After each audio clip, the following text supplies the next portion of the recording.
It's been over 2 days now, but I still can't believe that it happened. My heart beats very fast anytime I think about it. And I can't stop blaming myself for being so naive.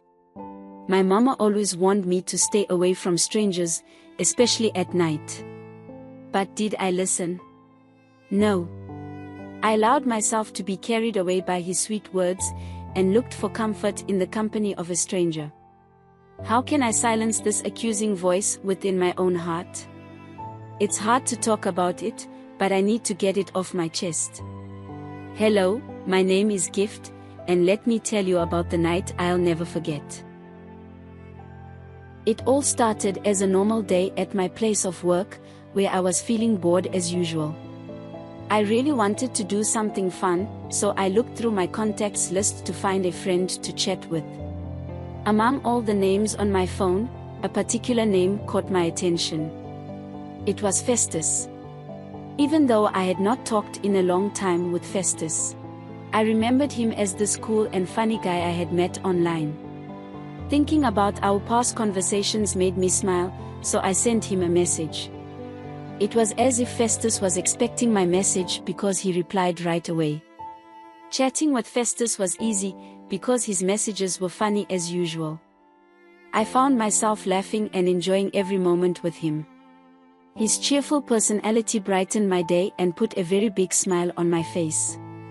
So after talking online for a long time, he asked if I would be willing to meet him in person.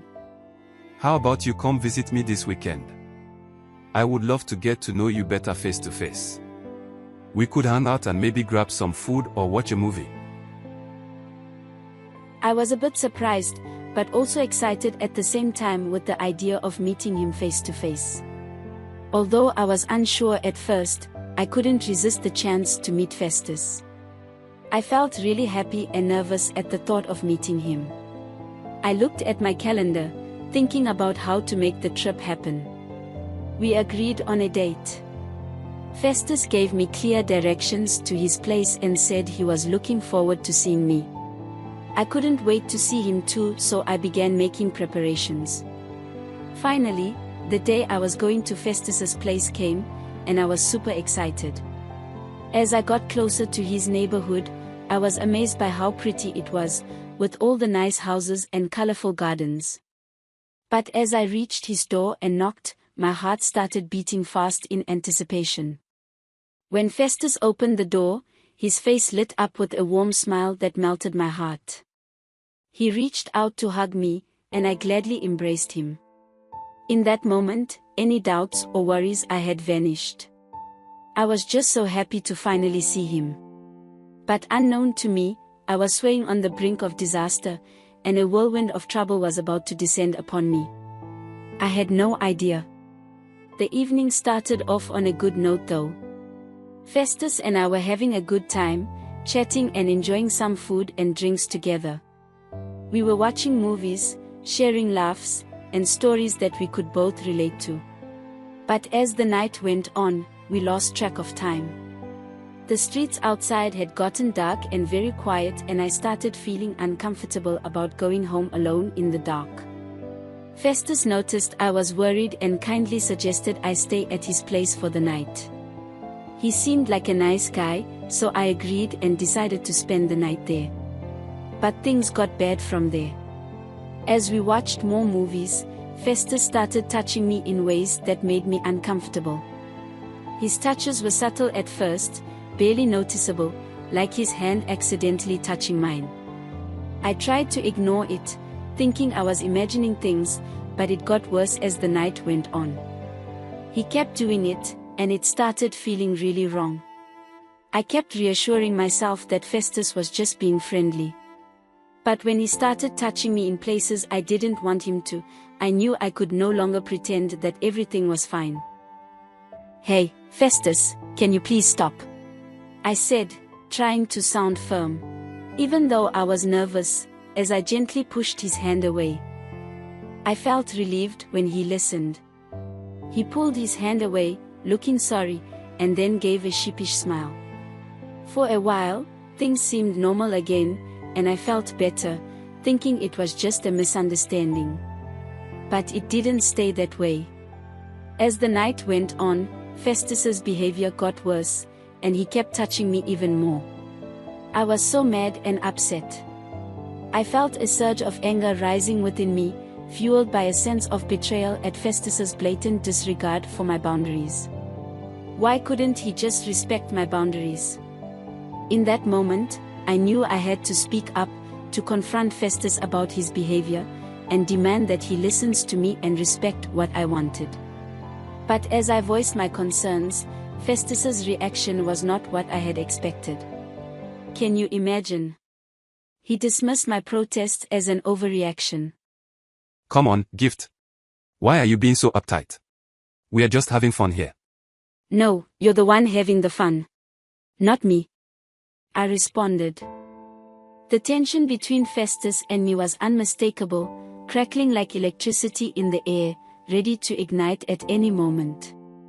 What began as a seemingly innocent visit had quickly spiraled into an heated argument, with Festus insisting that his lust for me was justified, while I passionately disagreed. See, I don't understand why you're so angry. You came here alone, didn't you?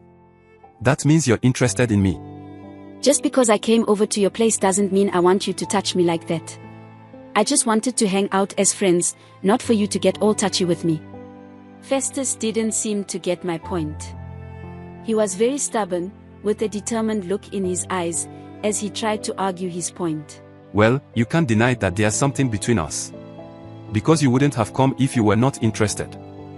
His words hurt me, like a punch to the gut. It made me feel like he didn't really care about me as a friend.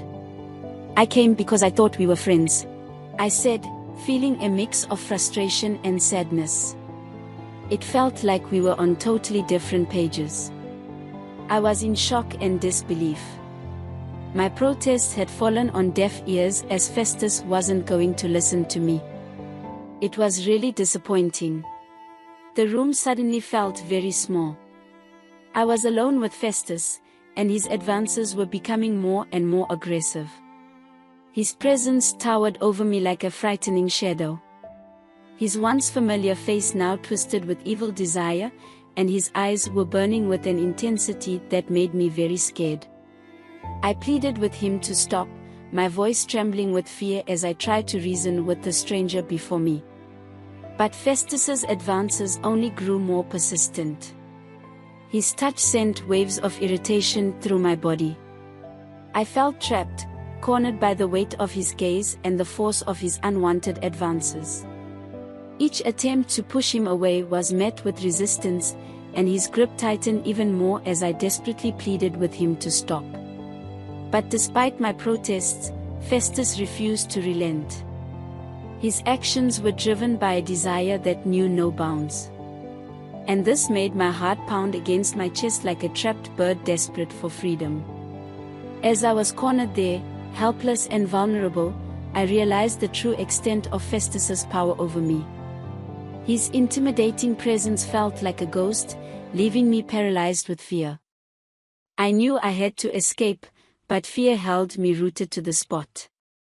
Even though I was scared, I knew I had to fight back. With every fiber of my being, I vowed never to surrender to the darkness that threatened to consume us both. And as I pleaded with Festus to stop, to listen to the cries of a woman pleading for mercy, I looked around, hoping to find any chance to escape from the scary situation. I knew I had to act quickly if I wanted to get away from him. And in that moment, I found strength in my weakness, and courage in the face of fear. Summoning every bit of courage that still remained in me, I mustered the strength to speak up. Festus, please give me some time to think," I told him, my voice shaking with fear and uncertainty. Surprisingly, he agreed and gave me some space. I hurried into the bathroom and closed the door behind me with trembling hands. Alone in the confines of the restroom, I tried to collect my thoughts, but all I could think about was how I had ended up in this situation. Minutes stretched into eternity as I wrestled with fear and doubt, struggling with the harsh reality of my predicament. Time just seemed to drag on endlessly as I tried to make sense of it all. How have I ended up in this terrifying situation? Why was Festus, someone I thought I could trust, making unwelcome advances towards me? I strained my ears to catch any sound from outside the bathroom and focused hard as I heard Festus's footsteps echoing in the corridor. It reminded me of the danger nearby. I knew I had to stay alert. One step ahead of the danger. Finally, after what felt like forever, Festus's impatient voice interrupted the silence. Are you done yet? He asked, sounding annoyed. I knew I had to buy more time. No, not yet. I replied, with my heart pounding in my chest. Suddenly, there was a knock on the door. Come out now. Gift. His voice sounding desperate. But I wasn't ready to give in. No. I replied firmly, pressing myself against the door, as my grip on the handle of the door tightened with each passing moment. As time went by, Festus's desperate requests for me to open the door turned into begging. His voice was filled with regret as he admitted his mistake. He begged me to open the door so that we could go back to watching our movie. He said his desires had clouded his judgment, and promised that he could think more clearly now. But I didn't believe him, and I refused to be tricked by his empty promises. A new day was dawning. As daylight peeked through the small window of the bathroom, I knew that my window of opportunity was closing in fast. With a surge of determination, I braced myself for what was coming next. Festus desperately begged me for the last time. He swore that he wouldn't harm me if I opened the door. But I didn't trust him. I thought to myself, what if it's just a trick? What if it's just a last-ditch effort from him to regain control over the situation? As his appeals fell on deaf ears, Festus eventually gave up and left for work. In that moment, I felt a sense of victory, knowing I had outsmarted him. Stepping out of the bathroom, I felt deflated but not defeated. I opened the door and stepped into the new day, relieved to be free from Festus's reach. I knew it was now or never. As I quickly gathered my belongings and prepared to leave, I noticed some money left on the table by Festus. It was meant for my transport, or so he said, when he was begging for me to come out from the bathroom. I paused for a moment, thinking, what if this is a trap? Despite my worries, I pocketed the money and fled into the streets, as my mind was overwhelmed with fear and suspicion. On my way home, I tried to make sense of the scary events that happened last night. It felt like a heavy weight on me, making me feel so sad and worried. As I reflect upon that scary night, I feel vulnerable and betrayed. It made me realize how important it is to be careful in a world full of uncertainties. It was a traumatic experience for sure, but I've learned to be careful with my online engagements and interactions with strangers. But then, I couldn't help but ask this question. Am I the only one who has been through something so scary? And can anyone else relate to my experience?